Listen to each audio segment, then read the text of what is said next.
Hello everyone and welcome to a new sneak peek video. Woohoo! In this update I'll be talking to you more about the Reforged update, or to be more specific, tank loadout. Now again, I want to start with two disclaimers that I will include in every video regarding the Ultratest. One, the product that we're seeing is far from finished. This is Ultratest, so basically everything can still change. The numbers can change, the value can change, the whole of it is still subject to change. And two, my explaining and understanding why wargaming does something does not automatically mean that I agree with it. Now, this is basically the loadout screen for any tank. You get here from the garage, you just go for upgrades, it says, and then this is what you see. You can see the commander that you've got on there. You can change the commander that you've got on your tank here. You can change your equipment. You can change your ammo loadout. You can change what consumables you have. And you might notice that there are no provisions. Quite frankly, everything looks and works a little bit different. Now, one of the things that I do like, however, is that next to the American flag, you see this little, let's say, silver icon, and below that you see like the details, but you also have unique 6 times, and that says like two little upper pointing arrows, and that's all about the profitability of the tank that you're driving. Considering I'm driving the E6 right now, it has more profitability than, let's say, the general Tech Tree tank. And to be exact, when you click that little icon, you see this. This is basically what it says. It calls this an enriched tank, meaning that I get credits for the 6 best achievements that I get in battle. And that if I play ranks, my silver rewards will increase by 70%. So this is something to keep in mind. Like with all the tanks, they will show different kinds of enrichment. This is basically the other thing. This screenshot I took from the E5, so that's like a regular tactic rank as we would call it now. And it only gets like silver for the top 3 things. But you can see that depending on what level you want, you can enrich things. And you can enrich them either temporarily or permanently. This is something that I don't know if it's going to stay like this, if the costs are going to stay like this, but the ability to enrich tier 10, well, tier 7 tanks would be lovely. Now, going back to this screen, we go from there to ammunition. This is what you see then, and you see that basically you only have a slider for premium shells. Basically, you are only limited in the amount of premium shells that you take. Like you can take as many or as few as that you want within the slider, but your regular ammo and your HE shells will be infinite, so you will never have to think about how many shells or what to take exactly. The only one limited is actually your premium shell. Now, one of the things that I do like, however, is that you can actually get descriptions about the shells. For some reason, it goes to all shells first rather than the current tank, but it like gives these little explanations about what kind of shells that you're facing or taking, and little bits of information that I think can be very helpful, assuming people actually read, which has always been the tricky part. But at the end, you can also switch to current tank, and then you can see what kind of shells that your own tank has at that point. And when you look at your current tank with the shells, it will also give you some more information about the damage range as well as the pen range and everything. Now, switching back to the loadout again, we're going to talk about something entirely different, namely consumables and steel. Now, this is what the consumable screen looks like for the E6. This is the standard loadout that it gives, and I really hope that when we actually transfer, it will transfer my current settings per tanks, because this would be a pain to have to adjust for all the tanks. But more important than just convenience is steel. As you can see, there's a different currency next to the top tier and the second tier of these consumables with what are available basically. And that is consumables that you pay steel for. Now, steel is a whole new currency, and the reason that Wargaming is introducing it is because in the current game, people generally just do not take consumables because they cost too many credits. They don't think about them, they think it's too expensive, etc. So they just do not take them. So Wargaming's idea is to introduce a currency that can only be used for consumables, and that is steel, in the hope that people will actually start using them. Now, as you can see, like for most people that are like me, you will use like the most expensive one available there, and then maybe one in the second tier. So you use about 5k steel per battle, just over that. Sometimes you will be more, etc. If you're basically caring about not nerfing yourself, you will do that. Of course, there's also like the basic ones that are free, but still. Now, this is also where you find your super consumables if they are available to the tank, of course, and they, of course, also take the high rate of steel that you need. Now, of course, that begs the question, how do you actually get steel? Now, you get steel from doing daily missions, because if you get these kind of crates, they have steel in them, and it's a guaranteed rate, so you get that steel regardless of what else you get from it. Not all the crates, but the first one and the third one definitely give you steel. And it's basically the same thing for the clan mission things. You also get steel from there. And of course, the weekly crates as well. Now, Wargaming's intention is that the general player does not need to buy steel.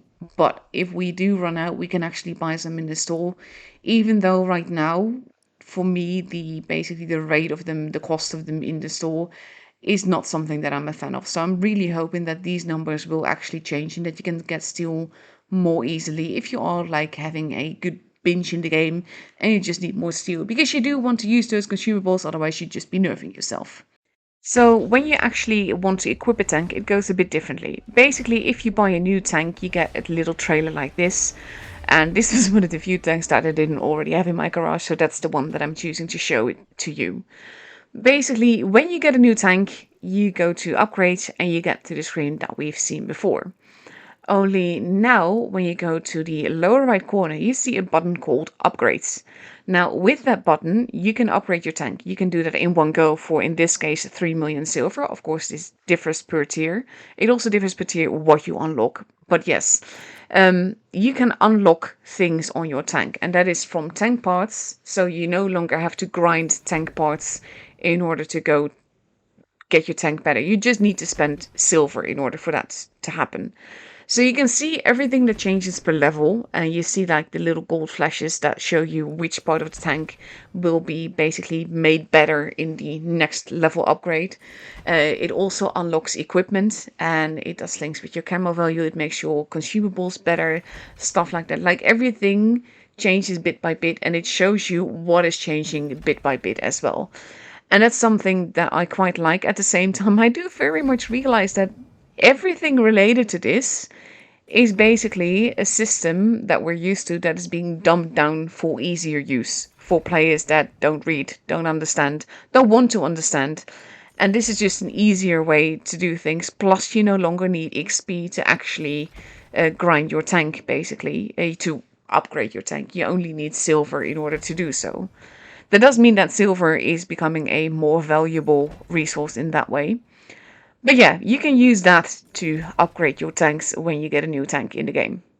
And it's a very easy to understand dumbed down version where you basically unlock and sort of like equip everything on your tank all at once without having to really think about what you're doing and why you're doing it. Now, obviously, once you get all the levels, then you will also have all the equipment tiers unlocked, and you can actually start looking at your equipment itself. And here too, things are somewhat different. Like you have the little different levels of equipment for once. But this is also partly where, like I said before, that your crew skills would come back in other ways. And this is where you will find them. Not literally, not the same way as before, mind you, because obviously it's a very different system. But there are parts of your equipment that will work differently and offer you different things. And that's also kind of where you find some of your provisions back. Like, not literally again. So it's not in that sense, but it's kind of like worked into the equipment and you can choose what you want. At the same time, though, one of the things that really bugs me is some of the names. The fact that the gun laying drive is now called aim accelerator. Like, a gun laying drive is a literal part of a tank, and I get that they want to dumb it down to make it easier for new players and players that don't really care about, like, historic facts and everything. I don't care really much about the history, I just like a cool tank aim. But gun laying drive was just logical, and there's just multiple things like this. The aim stabilizer. It's just, I get it. Technically, it's saying exactly what it's doing, but it bugs me. And I kind of get it because it's really tailored to new players and all. But when you're used to like the proper names, like for me, this doesn't quite sound right. Now, on a side note, by the way, the cost of upgrading your tank differs per tier. So the lower the tier, the cheaper it is to unlock. Now, another thing I want to talk about is styles. Wargaming calls this styles. This is where you find attachments and camos and all of that. And those come in sort of like sets. Now, the sets can be unlocked with either credits or paint, what we now call splinters, or for gold, depending on the rareness of the camos and what is inside them. So once you buy this set of styles, then you basically get the first one with the unlock, and then you have to spend more currency in order to get other camos that are within that set. I'm still not quite sure what I think of it, but there are some things about the whole style thing that I really, really love, and I'll get into that as well. But yeah, some of the camos are for gold, some of them are for credits, some of them are for paint, and that's something to continuously keep in mind. Just pay close attention to what it actually costs before you click buttons. Some of them are for credits, which is of course fun, but in this case you still need paint to unlock the set of styles first. Another important thing to note is that each set will have its own default camouflage that you get along with it as you get the set basically and the tanks inside the set. So you will always have a camo on your tank regardless of what else you want on there. Now, there is another thing that me personally I find really, really cool, and I want to show that. This is basically what happens if you get a camo set. You can look at the camos. I like the little animation of that. But the thing that I really, really like the most is the style slots. Those little style slots there, you can choose what you want there. You can choose to have an attachment there or an avatar or profile background. Now, in my case, this is my beloved carrot, so obviously I'm going to get all of them. But basically what that means is that you can equip your tank in a way that you have an attachment with you, obviously. But you can also decide that there, if you are driving this tank, that it will show a certain avatar if you go into the battle, or if you have like the result screen and everything, it will show that one. And it's the same for a profile background. You can choose what you want to have on your tank there, and you can unlock those other slots as well, and that costs paint as well. So I have a feeling that I'm going to want a lot of paint here, because I love this idea of basically being able to use the avatar in the background per tank as you like them. Now, I am afraid that this will be an expensive hobby of mine, but yeah, I like the idea that you can do that. So that's something that I quite like, and I hope that the cost will not be much, and that it will not basically make another hole in my wallet, which this game does to begin with. So yeah, I really wanted to show that as well because I think it's so cool. But please be aware that the whole style section is just very much still a work in progress. It's very far from finished. So please be patient with it. It's just something cool to look forwards to. Now, that's basically it for me for regarding the loadout of tanks. I'm probably forgetting things, but there are so many things that are happening with this update, so I can't possibly cover it all. So I just want to end basically with a disclaimer that I've been using for all the Ultratest videos. We will see how the Ultratest goes and if the feedback from that will change things up again. But just to repeat again, this is only an Ultratest. We are still far from the full product, both production and time-wise. It is not like us testing things this upcoming week means that it will be released the week after that or any such. So when testing, keep that in mind, and if you want anything to change, make sure that your feedback is constructive and civil. The moment that you start cussing or insulting, there's a good chance that it will be written off and just not heard.